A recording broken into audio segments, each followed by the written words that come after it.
2 Samuel chapter 11. In the spring, at the time when kings march out to war, David sent out Joab and his servants with the whole army of Israel. They destroyed the Ammonites and besieged Rabbah, but David remained in Jerusalem. One evening David got up from his bed and strolled around on the roof of the palace. And from the roof he saw a woman bathing, a very beautiful woman. So David sent and inquired about the woman, and he was told, "This is Bathsheba, the daughter of Eliam, and the wife of Uriah the Hittite."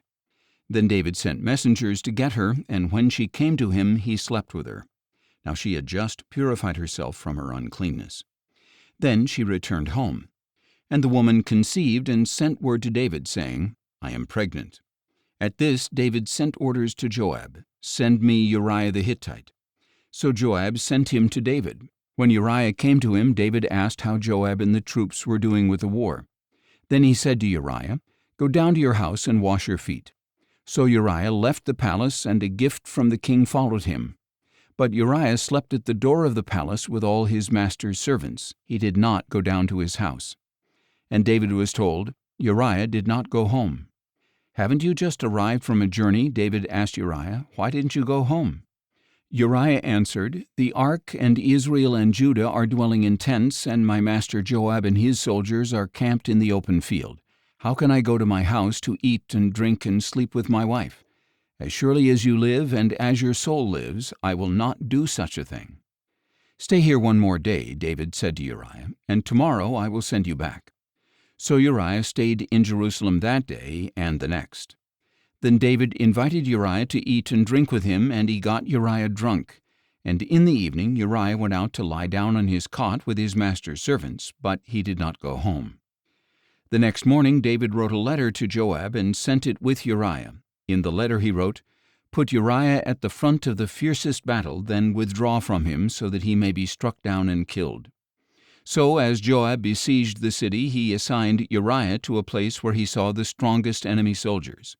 And when the men of the city came out and fought against Joab, some of David's servants fell, and Uriah the Hittite also died.